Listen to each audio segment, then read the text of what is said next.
गरीब कल्याण अन्न योजना का क्रियान्वयन की जो बात है वो की गई है। मध्य प्रदेश में कोई भी परिवार बेघर नहीं रहेगा। जिनके पास अपने आवास नहीं है, मकान नहीं है, उन्हें घर उपलब्ध कराने का काम जो है वो सरकार करेगी। यानी कि कहा जा सकता है कि पीएम आवास योजना का मध्य प्रदेश में और भी ज्यादा विस्तार होगा और इस पर मध्य प्रदेश सरकार भी काम करेगी।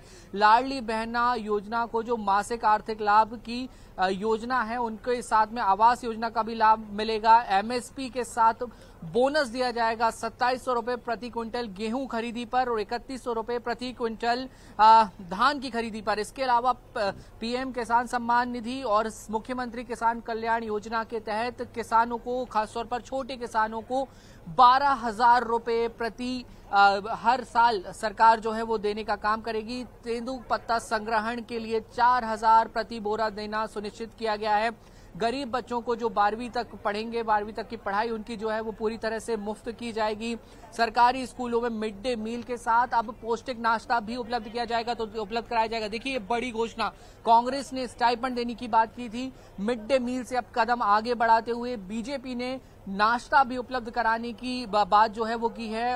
पौष्टिक नाश्ता उपलब्ध कराया जाएगा। 9वीं एक बड़ी घोषणा की हम बात कर लेते हैं। हर संभाग में आईआईटी और एम्स की तर्ज पर जो मध्य प्रदेश स्तर के टेक्निकल इंस्टीट्यूट होंगे, यानी कि इंजीनियरिंग कॉलेज होंगे, उनको खोला जाएगा और मेडिकल कॉलेजेस खोले जाएंगे। इनका नाम होगा Madhya Pradesh institute of technology. और इसी तरह से एम्स को लेकर भी एक जो संस्थान है उच्च स्तरीय, वो एम्स की तर्ज पे मध्य प्रदेश में स्थापित किया जाएगा और हर संभाग में ऐसे संस्थान होंगे। इसके अलावा प्रत्येक परिवार को कम से कम एक रोजगार अथवा स्वरोजगार के अवसर सुनिश्चित कराने का काम जो है किया जाएगा। न्यूज 18 जिस तरह से सुबह से बता रहे थे हम लोग अपने दर्शकों को, और इससे पहले भी हम लोग लगातार हर खबर, हर तस्वीर चुनाव से जुड़ी हुई सबसे पहले जो न्यूज 18 मध्य प्रदेश छत्तीसगढ़ ने दर्शकों तक पहुंचाने का वादा किया है, लगातार निभा भी रहे हैं। शैलेंद्र भी हमारे सहयोगी हमारे साथ जुड़ रहे हैं। शैलेंद्र, आप बताइए, आपने भी संकल्प पत्र को देखा होगा, क्या ऐसी बातें हैं जो वंडर एलिमेंट के तौर पर आपको लग रही हैं और लग रहा है कि हाँ, यहां बीजेपी के लिए बात बन सकती है, इस सोच के साथ उसे शामिल किया गया है? देखिए, बिल्कुल भाजपा ने जो संकल्प पत्र जारी किया उसमें बिल्कुल ही साफ है कि उसमें सभी वर्गों का ध्यान रखा गया है और बहुत ही क्लियर बात ये रही है कि उसमें लाडली बहना योजना को आगे बढ़ा दिया है। उसमें एक बड़ी बात जोड़ी गई है आवास की भी। तो मध्य प्रदेश में 1,31,00,000 जो लाडली बहना है, जिनको 1,250 रुपए महीना दिया जा रहा है, उनको 1,500 रुपए महीना देने का प्रावधान भी इसमें किया गया है। इसके अलावा अब उसमें आवास को भी जोड़ा गया है। लौटूंगी आपके पास, वासु यहाँ पर कुछ कहना चाह रहे हैं। जी वासु, बताएं। योजना नहीं सुनो, चलो भैया जी जी जी वासु, कौन विधायक लौटेंगे वासु के पास। शैलेंद्र जी, आप अपनी बात कंप्लीट कर लीजिए। बिल्कुल, देखिए जिस तरह से घोषणा पत्र जारी हुआ है उसमें भाजपा ने अपने संकल्प पत्र में एक बात बड़ी कही कि मोदी गारंटी और भाजपा का भरोसा। तो सबसे ज्यादा इसमें विकास को लेकर जोर दिया गया है। किसानों के लिए एक बड़ी बात कही गई है। कांग्रेस ने जो वादा किया था उससे भी आगे इसमें 2700 रुपए क्विंटल जो गेहूं पर एमएसपी दिया जाएगा, एक बड़ी घोषणा है। किसान मध्य प्रदेश में बड़ा मुद्दा है और पिछले चुनाव में भी देखने में आया था कि किसान जिस पार्टी के साथ गए थे उसकी सरकार बनी थी। तो बीजेपी ने पहली बार एमएसपी में इतना बड़ा इजाफा किया है की घोषणा की और 2700 रुपए एमएसपी बढ़ाई जाएगी और धान में 3100 रुपए। ये लंबे समय से मांग की जा रही थी। तो कहीं ना कहीं महिलाओं और किसानों को लेकर एक बड़ा पैकेज इसमें है। इसके अलावा अगर एयरपोर्ट की बात करी जाए तो रीवा, शहडोल, महाकोशल, विंध्य को भी साधा गया है। वहां पर अगर बीजेपी सरकार आती है तो एयरपोर्ट बनाए जाएंगे। और इसके अलावा मेट्रो को लेकर बड़ा घोषणा की गई है कि मेट्रो के शहर बढ़ाए जाएंगे, दायरा बढ़ाया जाएगा। तो 10 बड़े जो संकल्प है उसमें 3-4 बड़ी जो बातें हैं वो निश्चित ही भाजपा ने एक बड़ा एक ऐसा पैकेज का ऐलान करने की कोशिश किए ताकि वोटर्स को लुभा सकें। तो सबसे बड़ा फोकस किसान, उसके अलावा महिलाओं पर किया गया, युवाओं पर। आप अगर देख रहे होंगे कि बेरोजगार को लेकर, रोजगार को लेकर, क्योंकि मध्य प्रदेश में एक बड़ा मुद्दा है बेरोजगारी, तो हर परिवार को एक रोजगार देने की नीति भी पहली बार लाने की घोषणा की गई है। तो ये सभी तमाम वो मुद्दे हैं जो कि निश्चित ही बीजेपी ये मानकर चल रही कि उसको अगर सरकार में आती है तो इससे हमें वोटर्स हमारे पक्ष में होंगे। जी शैलेंद्र, लौटूंगी आपके पास। तो शैलेंद्र यहाँ पर बता रहे थे कि हर एक चीज वो शामिल की गई है जिससे बीजेपी ने ये संकल्प लिया है कि हर वर्ग के विकास उत्थान की बात उसके जहन में है, इसलिए इन चीजों को संकल्प पत्र में शामिल किया गया है। अगर हम बात करें, कंपेयर करते हैं शैलेंद्र, क्योंकि कांग्रेस के जो घोषणा पत्र जिस तरह की बातें कही गई है, कांग्रेस लगातार जिस तरह के वादे जनता के बीच जाकर कर रही है, उन वादों को देखते हुए क्या स्ट्रेटेजिकली प्लान किया गया और क्या फोरसाइट किया गया है संकल्प पत्र के जरिए?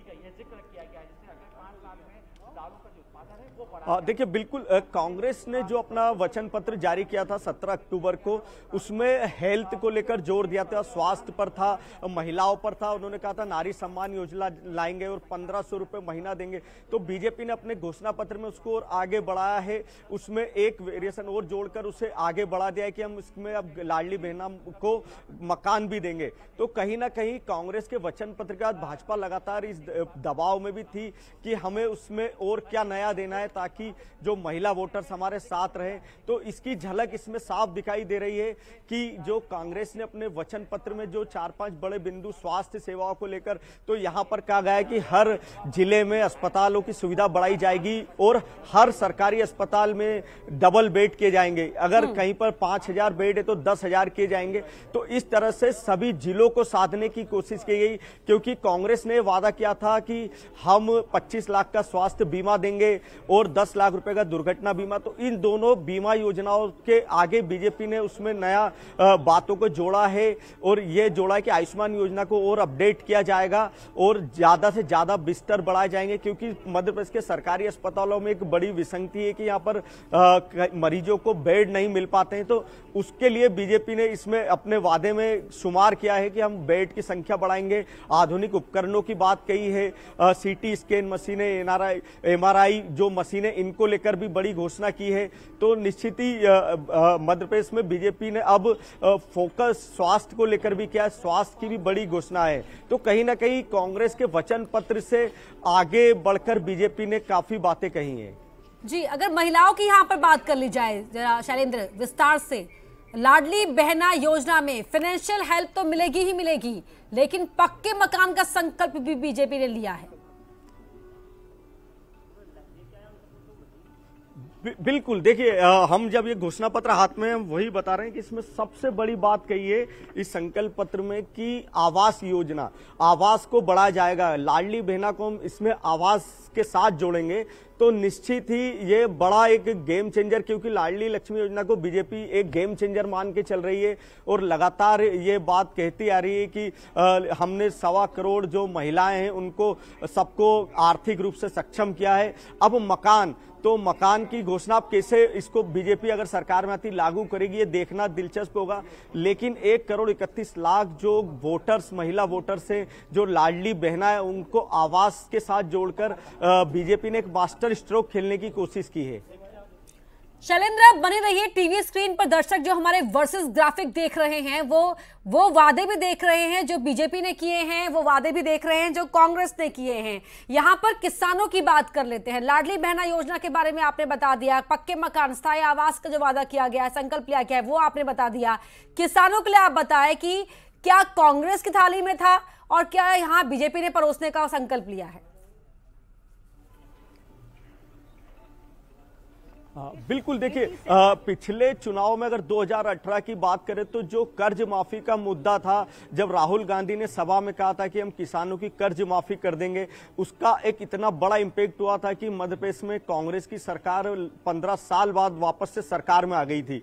तो कहीं ना कहीं किसानों के कर्ज माफी के मुद्दे को लेकर इस बार फिर कांग्रेस के घोषणा में शामिल था कि हम किसानों के कर्ज को माफ करने के अलावा उन बातों को भी शामिल करेंगे जिससे कि किसान आर्थिक रूप से मजबूत हो, संबल बने। तो वही बीजेपी ने अपने घोषणा पत्र में उसको आगे बढ़ाते हुए उसमें किसानों के लिए काफी एक पैकेज की बात कही है, 20,000 करोड़ का एक आत्मनिर्भर बनाने की बात कही है कि किसानों को समग्र विकास पर विश्वास करती, सबका साथ, सबका विश्वास और सबका विकास, इस बात पर विश्वास करती। और ये भारतीय जनता पार्टी है जिन्होंने शिक्षा, स्वास्थ्य, किसान, बहनों, ऐसे सभी विषयों को लेकर कैसे मध्य प्रदेश और तेजी से विकास के पथ पर आगे बढ़े, उसके लिए ये सारी चीजें हमारे संकल्प पत्र में है। पूर्ण विश्वास है कि उसका अक्षरशः पालन हम करेंगे और उसके अक्षरशः पालन के साथ ही मध्य प्रदेश और तेजी से विकास के पथ पर आगे बढ़ेगा। कांग्रेस कहता है कि कॉपी करने की कोशिश की। कांग्रेस के पास न तो विकास है, न तो जन कल्याणकारी योजनाएं हैं, न तो कुछ और है उनके हाथ में। वो कांग्रेस कॉपी करने का आरोप लगाती, जबकि भारतीय जनता पार्टी की तो ध्येय में है प्रदेश का विकास करना, बहनों के सम्मान में काम करना, बेटियों के सम्मान में काम करना, किसानों के हित में काम करना, कैसे विकास और ज्यादा तेजी की रफ्तार के साथ हो। अभी जो आंकड़े दिखाए गए 2003 के पहले पे कांग्रेस की सरकार थी, क्या हुआ, हमारे प्रदेश की क्या स्थिति थी, आज 2023 में मध्य प्रदेश कितनी तेजी से आगे बढ़ रहा, वो आज सबके सामने। आज रूप 14 के दिन जारी किया गया, इसके पीछे कोई विशेष कारण या कोई मुहूर्त देख के बीजेपी ने? देखिए, माननीय मुख्यमंत्री जी ने बहुत अच्छे से बोला। उन्होंने कहा कि नरक 14 के दिन आप लोगों ने किया। माननीय मुख्यमंत्री जी ने उसको बहुत अच्छे से आप लोग के सामने रखा है कि वो शायद संस्कृति के बारे में जानते नहीं है। आज कितने बड़े असुर का नाश करके आज तो पुण्य का काम, बहनों को आजाद करने का काम किया गया था। इससे अच्छा दिन हो नहीं सकता और भारतीय जनता पार्टी कार्य पर विश्वास करती है। कविता पाटीदार हमारे साथ ही राज्यसभा सांसद हैं, बीजेपी की सीनियर लीडर हैं। उन्होंने साफ तौर पर कहा कि हर वर्ग को हमने साथ में लाने की इस पूरे वचन पत्र के जरिए कोशिश की है और बीजेपी का जो वचन पत्र है वो जन जन तक पहुंचेगा और पूरी जनता हमारे साथ खड़ी रहेगी, हमारा साथ देने का काम करेगी। कांग्रेस पर वो जमकर बरसी हैं। कांग्रेस ने जनहित में कोई काम नहीं किए, बीजेपी ने सबका विकास, सबके विश्वास के नारे पर आगे बढ़ते हुए काम किया है और एक बार फिर से बीजेपी जो है मध्य प्रदेश में सरकार बनाने में कामयाब होगी, ये दावा भी किया जा रहा है। और आज के दिन यानी कि छोटी दिवाली पर जो बीजेपी का मैनिफेस्टो संकल्प पत्र लॉन्च हुआ है उसको लेकर उन्होंने कहा कि बहुत विशेष दिन हमने चुना है और इसका एक अपना संस्कृति में एक अलग महत्व है और इसे लेकर अब हम जन जन तक पहुंचने का काम करेंगे। जी बिल्कुल वासु, तो यहाँ पर लगातार आप बात कर ही रहे हैं तमाम नेताओं से, दिग्गजों से, कितने कॉन्फिडेंट आपको नजर आ रहे हैं संकल्प पत्र के जरिए, संकल्प पत्र को लेकर आप, क्योंकि उनकी बॉडी लैंग्वेज देख पा रहे होंगे वहां पर? निश्चित तौर पर देखिए, बीजेपी ने संकल्प पत्र को डिजाइन करने में, बनाने में और उसमें किन किन मुद्दों को शामिल किया जाना है उसको लेकर काफी रिसर्च की। यही एक कारण भी कहीं ना कहीं कई बार निकलकर सामने आया कि बीजेपी का वचन पत्र लेट क्यों हो रहा है। लेकिन इसमें एक स्ट्रेटेजी ये भी हो सकती है कि वोटिंग के काफी नजदीक बीजेपी ने अपना जो मैनिफेस्टो है वो लॉन्च किया है ताकि जनता के बीच जो तमाम बड़ी घोषणाएं, बड़ी बातें हैं, जो 10 पॉइंट हमने अभी अपने दर्शकों के बीच रखे, जो सबसे बड़ी घोषणाएं बीजेपी के द्वारा की गई, वो प्रभावी रूप से जनता के ध्यान में रहें। ये एक कहीं ना कहीं कोशिश हो सकती है। और देखिए, आप बीजेपी के तमाम दिग्गज नेता एक मंच पर नजर आए, चाहे शिवराज सिंह चौहान हो, जेपी नड्डा हो, राष्ट्रीय अध्यक्ष हैं वो ज्योतिरादित्य सिंधिया हो, प्रहलाद पटेल हो, वीडी शर्मा हो, अश्विनी वैष्णव जो केंद्रीय रेल मंत्री है जिनको मध्य प्रदेश की जिम्मेदारी इन चुनावों में दी गई है, सभी बड़े नेता एक साथ मंच पर थे और कहीं ना कहीं इसके जरिए बीजेपी ने एक एकजुटता का संदेश भी दिया, क्योंकि कांग्रेस लगातार ये आरोप लगा रही थी कि बीजेपी हम पे जो आरोप लगाती है। हमारे साथ यहाँ पर जुड़ चुके हैं बीजेपी के प्रवक्ता है राजपाल जी, वो हमारे साथ जुड़ रहे हैं। अवनीश सिंह बुंदेला है कांग्रेस के प्रवक्ता, डॉक्टर सत्यप्रकाश शर्मा हैं, राजनीतिक विश्लेषक हैं, वो भी हमारे साथ जुड़ गए हैं। पहले राजपाल जी मैं आपके पास आना चाहूंगी क्योंकि आज अभी थोड़ी देर पहले आपका संकल्प पत्र यहाँ पर जारी हुआ है। राजपाल जी के साथ सवाल पूछेंगे, लेकिन उससे पहले अवनीश सिंह बुंदेला जी, सर आप तक आवाज पहुंच रही है मेरी? ठीक है, उन तक भी शायद आवाज नहीं पहुंच पा रही। डॉक्टर सत्यप्रकाश शर्मा, क्योंकि आपने कांग्रेस का भी वचन पत्र देखा, बीजेपी का संकल्प पत्र भी अब जारी हो गया है, क्या पाया आपने सर गेम चेंजर के तौर पर इसे लेकर आने की बात बीजेपी की ओर से कही गई है? देखिए, बीजेपी ने इस पूरे संकल्प पत्र में देखते हैं युवा, महिलाएं, किसान और कक्षा 1 से लेकर 12 तक छात्र, सभी को कहीं ना कहीं आकर्षित करने का प्रयास इस मैनिफेस्टो में दिखता है बीजेपी के। लेकिन यहां कुछ चीजें कुछ ऐसी दिखती है कि कांग्रेस ने free education for all class 1 to 12 up to 1500 rupees, ये कहीं ना कहीं ये चीज बीजेपी की में रिपीट होती हुई दिखती है। उन्होंने कहा, लेकिन उसमें एक चीज है कि केवल गरीब परिवार के बच्चों को, जबकि कांग्रेस के मैनिफेस्टो में ये नहीं है।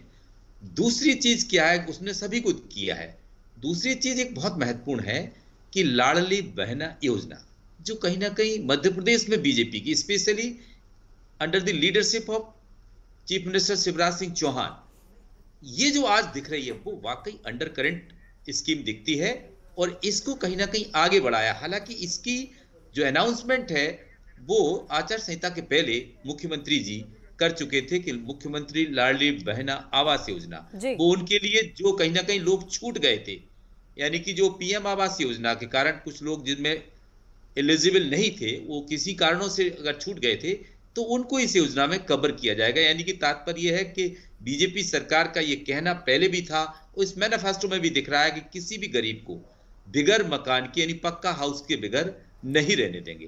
डॉक्टर शर्मा लौटूंगी आपके पास जी, एक और सवाल है मेरे पास आपके लिए, लेकिन उससे पहले कांग्रेस के प्रवक्ता जुड़ चुके हैं अवनीश सिंह बुंदेला जी। सर, आपने स्टाइपेंड देने की बात करी कांग्रेस ने, और बीजेपी यहां पर पोषित नाश्ता और पक्का आवास देने का वादा लेकर आ गई है। देखिए, सबसे पहले तो मेरा सवाल है भारतीय जनता पार्टी से कि हमारा मैनिफेस्टो 17 अक्टूबर को आ चुका था, वचन पत्र जिसे हम कहते हैं, और आप 25-26 दिन लेट, मतलब अगर आज 11 तारीख लाऊं तो 26 दिन उनको हो चुके हैं, आज 26वां दिन है, 25 दिन हो चुके हैं, आप इतनी लेट लेकर आते हो। क्या लेकर आते हो आप? Cut copy paste. मतलब जो हमारा मैनिफेस्टो था आप मतलब पूरा उठाकर आपने हमारे वचन पत्र को कॉपी कर दिया। हर जगह अगर हमारा 4 था तो आपने 6 कर दिया, हमारा 25 था तो आपने 30 कर दिया, 2600 का 3100 कर दिया। ये बताता है कि भारतीय जनता पार्टी में कहीं कोई रिसर्च नहीं है, कहीं कोई डेटा नहीं है। एक समय कहते थे कि हम विद्वानों की पार्टी, अपने आप को विद्वान कहते हैं। ये विद्वान हैं आप कि आप कांग्रेस पार्टी के वचन पत्र को उठा के कुछ नहीं, मतलब कहीं कोई मेहनत नहीं करना, जबकि हमारे वचन पत्र पर हमारी पार्टी, हमारे लोग पिछले 1-1.5 साल से काम कर रहे थे। हमने बकायदा जिस वर्ग के लिए जो वचन दिए, किसानों के लिए, युवाओं के लिए, महिलाओं के लिए, व्यापारियों के लिए, हमने उनके बीच जाकर उन समस्याओं को समझा और हमने उस तरह से वो सारे पॉइंट अपने वचन पत्र में डाले। अगर हमने एमएसपी की बात की कि हम धान खरीदी और गेहूं खरीदी 2625 रुपए समर्थन मूल्य रखेंगे, तो हमारा उसमें रिसर्च था कि हाँ, यहाँ सरकार डिप्लोमेटिक हो जाती, शिवराज सरकार 1600-1700 में भी नहीं खरीदती, इसलिए हमने रखा। अरे शिवराज जी, आप आज 3100 दाम डाल रहे हो, उसमें 2700 डाल रहे हो। सबसे पहले ये बताओ, अभी तक तो आप 1600 में भी नहीं खरीदते थे, 18 साल से आप ही मुख्यमंत्री हो। ये बताता है कि भाजपा का ये जिसको दृष्टिपत्र कह लें, घोषणा पत्र कह लें, ये झूठ का पुलिंदा है और नकलची, ये मैं कहूं नकलची बंदर वाली बात है कि आपने कुछ नहीं किया। जिस तरह से एक बंदर एक व्यक्ति जनता की नकल उतारता है, इस सरकार ने, भाजपा ने भी सिर्फ कमलनाथ जी के वचन पत्र की नकल उतारी है और कहीं कुछ नहीं किया। हमने तेंदुपत्ता संग्रह की बात की, ये उसमें आ गए, जबकि पहले इन्होंने, आप देख लें, इसके पहले 2018 के घोषणा पत्र में भी इनकी कहीं कोई बात नहीं थी। इसलिए तो हम कहते हैं कि हम बार बार कह रहे हैं कि क्या कारण है कि आपका घोषणा पत्र आते आते रह जा रहा है। 3 तारीखें आई, बल्कि मैं आपके चैनल पर बैठा हूं, आप पता करिए, मैं 1:30 बजे भी आपके स्टूडियो पहुंचा था, वचन पत्र आने वाला था, मुझे लौटे पांव वापस आना पड़ा कि अभी नहीं आ रहा है। अब चूंकि फिर से आपके स्टूडियो से जुड़ा हूं, चैनल से, अपने ऑफिस से जुड़ा हूं, तो मैं वही बात बता रहा हूं, इनके यहां कोई प्लान, लेक ऑफ प्लानिंग, सिर्फ ये प्रचार प्रसार में समय बर्बाद करते हैं। इनको ऐसा लगता है कि जनता से झूठे वादे करो, बड़े बड़े इवेंट करो, आदिवासियों के नाम पर आज इवेंट कर दो, कल उनके मुंह पर जाके पेशाब कर दो। सर, आपने सुना होगा संकल्प पत्र जारी करने से पहले जो राष्ट्रीय अध्यक्ष हैं बीजेपी के जेपी नड्डा, वो कह रहे थे कि हम न सिर्फ जो वादे करते हैं वो निभाते हैं, बल्कि जो वादे नहीं भी किए जनता की बेहतरी के लिए, वो वादे भी पूरे कर जाते हैं। नड्डा साहब तो हमको इतना बता दें, अगर इतने ही आप कायदे वाले हैं, आप कहते हैं हमने प्रत्याशी घोषित कर दिए, तो आपका वचन पत्र मतलब ये समझें कि वोटिंग के 4 दिन पहले क्यों आ रहा है। क्यों? क्योंकि आप किसी के बातों का जवाब देना नहीं चाहते। आपको मालूम है कि आज दीपावली की पूर्व संध्या पर हम वचन पत्र देंगे, कल लगभग 90% लोग अवकाश पर रहेंगे। कल इस देश का सबसे बड़ा हिंदू उत्सव है, हिंदुओं का त्योहार है, सनातन सभ्यता का त्योहार है, और आपने प्लानिंग से कि आज की पूर्व संध्या पर लॉन्च कर दो, कोई चर्चा ही नहीं करेगा। उसके बाद प्रचार में फंस जाए, उसके बाद प्रचार करना है, जी तोड़ प्रचार करना 3 दिन, 15 तारीख से फिर प्रचार प्रसार बंद हो जाना। तो हमारे वचन पत्र पर कहीं कोई बात, हम तो साहब 25 दिन पहले वचन पत्र दिए बैठे हैं अपना। जैसी जो चर्चा करना थी कमलनाथ जी के वचन पत्र पर, वो सारी चर्चा हो गई है। हम कहीं चर्चाओं से नहीं भागे हैं, लेकिन भारतीय जनता पार्टी सिर्फ इसलिए कि उनको मालूम था कि हमें सिर्फ झूठे वादे करना है। अगर हमें कुछ करना होता तो आज हम लिखते। आज देखें, आज हमने युवाओं की मुफ्त शिक्षा की बात की, आप भी पीछे से आ गए। हमारा सवाल यह है, अभी तक मामाश्री आप कहां थे? 18 साल से निरंतर आप मुख्यमंत्री, आपकी सरकार है, आपको ये काम पहले कर देना चाहिए था। और आज आप सिर्फ इसलिए ये सारी आपने टाइम लिया है कि आपने कांग्रेस पार्टी का, आदरणीय कमलनाथ जी का वचन पत्र उठा के सीधा लाइन टू टिक टिक टिक टिक करके, बस जो जितना है, 2 है तो 3 कर दिया, 3 है तो 4 कर दिया, 4 है तो 5 कर दिया। लेकिन आपने कहीं उसमें मेहनत नहीं की, कहीं कोई रिसर्च नहीं की। ये बताता है कि आप सिर्फ नकल करना जानते हैं, आप सिर्फ कट कॉपी पेस्ट करना जानते हैं। और आपकी जो रिसर्च टीम है, आपकी जो आईटी सेल है, जो डेटा टीम है, वो अकर्मण्य है। और मैं तो कहता हूं ऐसी पार्टी का मुखिया भी अकर्मण्य है कि आप कहीं भी इसमें कोई अच्छी बात नहीं डाल पाए। आपके इन और तमाम हमें खुशी है। आरोपों का बीजेपी के प्रवक्ता से हम जवाब लेंगे, लेकिन उससे पहले डॉक्टर सत्यप्रकाश शर्मा, मैं आपके पास आऊं। शैलेंद्र लगातार हमें सुन रहे हैं। शैलेंद्र, कट कॉपी पेस्ट किया है, कोई मेहनत, कोई होमवर्क बीजेपी ने नहीं किया,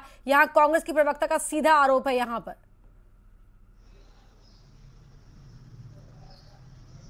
कांग्रेस ने अपनी बात रखी है, लेकिन अगर हम इसका जनजातीय आबादी जो मध्य प्रदेश में 2-2.5 करोड़ आदिवासी वोटर्स है उसकी बात करें तो कांग्रेस ने उसमें काफी योजनाएं शामिल की थी, लेकिन बीजेपी ने उससे आगे उसी घोषणा में जो तेंदुपत्ता संग्रह के जो मध्य प्रदेश का बड़ा वोटर है, जो 2 करोड़ वोटर है आदिवासी, उनको साधने के लिए 4,000 रुपए प्रति बोरा की बात कही है।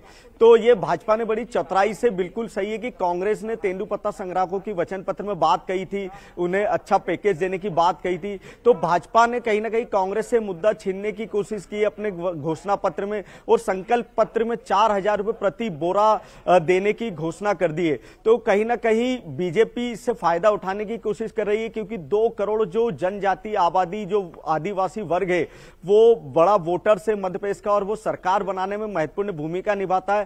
82 ऐसी सीट है मध्य प्रदेश की जो आदिवासी वोटर्स की निर्णायक भूमिका में होते हैं, जिसमें 47 सीट ऐसी है जो सीधे अजजा वर्ग की, जो आदिवासी वर्ग की आरक्षित है। तो इस पूरे वर्ग को साधने के लिए बीजेपी ने तेंदुपत्ता संग्राहकों की बात की। इसके अलावा भाजपा ने संकल्प में एक और बड़ी चतुराई से 3 लाख करोड़ का पैकेज दे दिया है, जो स्वास्थ्य शिक्षा को लेकर। ये बिल्कुल तय है। कांग्रेस की गारंटियों के सामने आपका वचन पत्र दे रहा है जी। डॉक्टर शर्मा, जिसे कट कॉपी पेस्ट बताकर नंबर से बढ़ा दिया गया है ये कहा जा रहा है, लेकिन चुनाव से बस कुछ दिन पहले बीजेपी का ये संकल्प पत्र जारी करना, ये टाइमिंग क्या कहती है? इसको लेकर तो कांग्रेस तो आरोप लगा रही है, आपकी नजर में टाइमिंग क्या कहती है? बड़ा सवाल है आपका। देखिए, टाइमिंग लेट होना यानी कि कहीं ना कहीं डिलेमा में कोई चीज रही है, तभी वो चीज बाद में आई है। यानी कि भारतीय जनता पार्टी जब कांग्रेस का 9 अक्टूबर को वो आ जाता है। सर, आज जो वचन पत्र आया है आपका, इसको लेकर क्या कुछ कहना चाहेंगे? कितना ये जन जन तक पहुंच पाएगा, जनता के बीच विश्वास बना पाएगा? देखिए, हमने जो किया है और आने वाला भविष्य वो तय करेगा इसको लेकर के कि हमारी क्या संभावना। हमने जो लोगों के साथ में कमिटमेंट किया, हमने उसको पूरा किया है, और आने वाला भविष्य और क्या होगा, कल का मध्य प्रदेश और आज का मध्य प्रदेश, ये लोगों के दिमाग में है, देखा है, और इसलिए मध्य प्रदेश आज उन ऊंचाइयों तक पहुंचा है। ये इसको हमने प्रमाणित करके दिखाया है। कांग्रेस कट कॉपी पेस्ट बता रही सर उनके वचन पत्र का। देखिए, कांग्रेस के बारे में क्या उनका कैसा फैसला है, मुझे कहने में कई बार हैरानी होती है, परंतु मुझे नहीं लगता कि कांग्रेस कभी आज जिस प्रकार के विषयों को लेकर के वो आगे आए हैं, उससे मध्य प्रदेश का भविष्य सुरक्षित नहीं है। ठीक, कांग्रेस जो राजनीति कर रही है, कांग्रेस जो बातें कर रही है, दावे कर रही है, उससे मध्य प्रदेश का भविष्य सुरक्षित नहीं है, ये कहना केंद्रीय मंत्री फग्गन सिंह कुलस्ते का। खुद निवास से फग्गन सिंह कुलस्ते चुनाव भी फाइट कर रहे हैं, और आज जब घोषणा पत्र, बीजेपी का जो संकल्प पत्र है वो जारी हो रहा था, तो मंच पर भी मौजूद थे, तो लगातार बीजेपी के आप तमाम बड़े नेताओं से जब बात कर रहे हैं तो वो यही कहते हुए नजर आ रहे हैं कि हमारा जो वचन पत्र है, जो संकल्प पत्र है, वो जन जन के विश्वास पर खरा उतरेगा और जन जन तक पहुंचने का काम करेगा। तो जेपी नड्डा देखिए आपको यहाँ तस्वीरों में अब नजर आ रहे होंगे। सर जन जन तक पहुँच जाएगा? आराम से बात करेंगे, मैं आऊंगा दिवाली के बाद। अच्छा ठीक है आराम से। सर एक कमेंट सर। चलिए तो जेपी नड्डा जो हैं वो अब रवाना हो रहे हैं और उन्होंने भी जब वो बोल रहे थे तो कहीं ना कहीं ये दावा उन्होंने जरूर किया कि बीजेपी का ये जो संकल्प पत्र है वो जन जन को ध्यान में रखकर, सभी के हितों के ध्यान में रखकर बनाया गया है। और कहीं ना कहीं इस पूरे अगर आप संकल्प पत्र को देखते हैं तो महिलाओं का और युवाओं पर फोकस जो है खासा नजर आता है। ओबीसी SC वर्ग को लेकर भी बहुत सारी बातें जो है वो निकलकर सामने आई हैं। गरीब तबके को, गरीब परिवारों को छूने की कोशिश की गई है। गरीबों के बच्चों को 12वीं क्लास तक मुफ्त में पूरी पढ़ाई की बात जो है वो इस पूरे संकल्प पत्र के दौरान कही गई और ये बातें भी निकलकर सामने आई। तो ये कितना इम्पैक्टफुल होगा आने वाले समय में, ये जरूर देखने वाली बात होगी। और इसको लेकर जब बीजेपी जनता के बीच जाएगी तो वहां पर कितना प्रभाव बन पाएगा, ये भी एक बड़ा सवाल है। जनता की कसौटी पर कांग्रेस या बीजेपी कौन खरा उतरता है, ये भी देखने वाली बात होगी, क्योंकि बातें, दावे और वादे दोनों काफी बड़े दोनों ही दलों की ओर से। जी, महत्वपूर्ण बातचीत आपने यहाँ पर की है तमाम बीजेपी के दिग्गजों से। आगे भी आपके पास लौटेंगे और कुछ और अपडेट्स के लिए, लेकिन लगातार मेहमान हमारे साथ जुड़े हुए हैं। डॉक्टर शर्मा, मैं आगे अगले मेहमान का रुख करूं, लेकिन पहले आप अपनी बात कंप्लीट कर लीजिए सर। टाइमिंग की हम बात कर रहे थे। टाइमिंग पर जो हम बात कर रहे हैं, हालांकि भारतीय जनता पार्टी जब टिकट डिस्ट्रीब्यूशन में सबसे आगे, मतलब इवन उसने कोड ऑफ कंडक्ट लागू होने से पहले ही 1 महीने पहले उसने जारी कर दिया नाम, लेकिन मैनिफेस्टो में इतनी लेट क्यों? ये कहीं ना कहीं उसका ये शो करता है कि पार्टी कहीं ना कहीं डिलेमा में रही है कि क्या लाया जाए क्या ना लाया जाए। इसमें एक चीज देखने को मिलेगी, कांग्रेस का जो पिछली बार भी सरकार जब आई थी तब भी उसका प्रॉमिस था कि 100 यूनिट तक बिजली फ्री और 200 तक उन्होंने अभी इंक्लूड किया हाफ, लेकिन इसमें केवल आपने देखा होगा कि 100 यूनिट 100 रुपए में, यानी कि फ्री का इसमें भी प्रावधान नहीं है। दूसरी चीज जो कॉपी पेस्ट की बात चल रही, तो वहां पर जो स्कूल एजुकेशन में बच्चों को शिक्षा फ्री की जो बात मैंने कही, वो कहीं ना कहीं इन्होंने रिस्ट्रिक्टेड कर दिया है गरीब फैमिलीज तक। अब बात ये आती है कि भारतीय जनता पार्टी इतने कम समय में ऐसा कैसे कर पाएगी? देखिए, आज सोशल मीडिया का जमाना है, चीजों को पहले समय में काफी टाइम लगता था लोगों तक पहुंचाने में, आज मिनट्स में लोग एक जगह से दूसरी जगह तक हजारों बल्क में चीजों को पहुंचा सकते हैं। तो ये तो नहीं कहा जा सकता कि पब्लिक डोमेन में ये चीज नहीं पहुंच पाएगी। भारतीय जनता पार्टी हालांकि बहुत इंटेलिजेंट पार्टी है आज के समय में और उस संगठनात्मक रूप से बहुत मजबूत भी मानी जाती है। और क्या ये भी कह सकते हैं कि बीजेपी को विश्वास है कि जमीन पर जो उसका काडर है वो पूरी जोर शोर लगा देगा उसके हर एक संकल्प को जनता के बीच पहुंचाने के लिए? जी जी जी, बिल्कुल आपने सही कहा कि बीजेपी का संगठन तो है, लेकिन एक चीज यहां बहुत महत्वपूर्ण है कि भारतीय जनता पार्टी इस समय कहीं ना कहीं कुछ सीट्स पर प्रदेश की पे एक चीज फेस कर रही है, वो है इंटरनल चैलेंजेस, यानी कि जो अंदर के चैलेंज है, यानी जहां पर पार्टी ने अपने पुराने कैडर को टिकट ना देते हुए जो न्यूअर्स को टिकट दिए हैं, वहां पर कहीं ना कहीं चीजें पहुंचने में टाइम लग सकता है, क्योंकि वहां एक समस्या है कि पार्टी को अपने ही लोगों से बहुत सारा चैलेंज फेस करना पड़ रहा है। अब जो टाइम बचा है, 5-7 दिन बचे हैं, इस समय में भारतीय जनता पार्टी अगर अपने 2018 से पहले तक के जो पार्टी, यानी मैं तो ये कहूं कि 2000 20 से पहले तक के जो कैडर का स्टैंडर्ड था या जो उसकी मजबूती मानी जाती थी, उसको रिस्टैब्लिश करने में कुछ सीट्स पर, पर्टिकुलर पूरे पे नहीं कह रहा हूं, पर्टिकुलर सीट्स पर मैनेज करने में अगर सफल होती है तो ये मान के चलिए कि जो फाइट है कांग्रेस और बीजेपी के बीच में वो वाकई जबरदस्त है, क्योंकि भारतीय जनता पार्टी कोई भी स्टोन नहीं छोड़ना चाहती है कि कसर रह जाए। इसलिए ये जी, हमारे साथ बीजेपी के प्रवक्ता गोविंद जी जुड़ चुके हैं। गोविंद जी, बहुत स्वागत है आपका। लेकिन सवाल सर ये कि जो संकल्प पत्र आप लेकर आए हैं चुनाव से चंद दिन पहले, उसको लेकर कांग्रेस का सीधा आरोप यह है कि कुछ नहीं किया इन्होंने, कोई होमवर्क नहीं किया, कट कॉपी पेस्ट और नंबर 2 का 3 कर दिया, जहां 1 था वहां 2 कर दिया। गोविंद जी,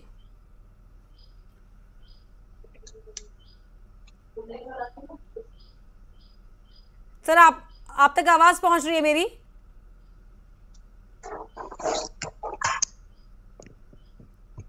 सर आप सुन पा रहे हैं मुझे?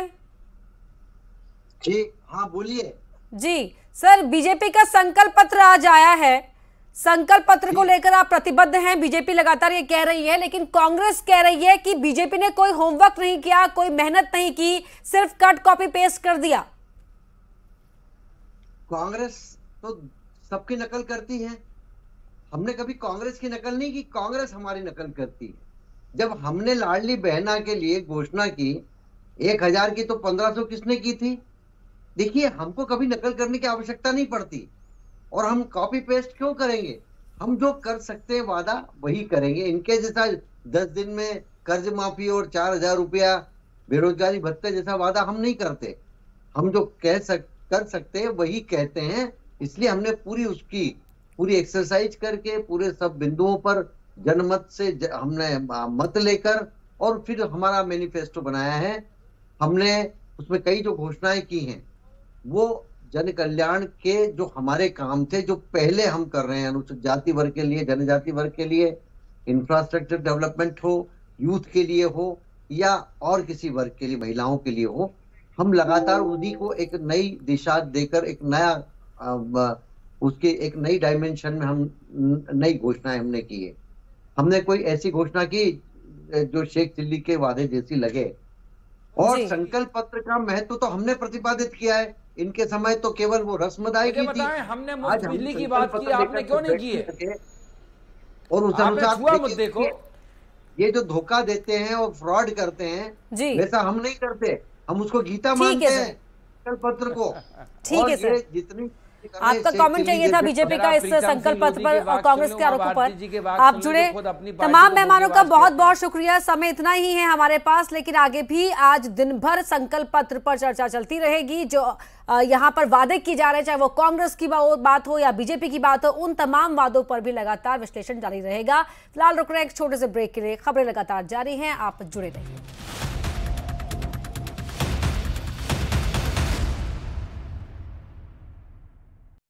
एमपी के युवा पुलिस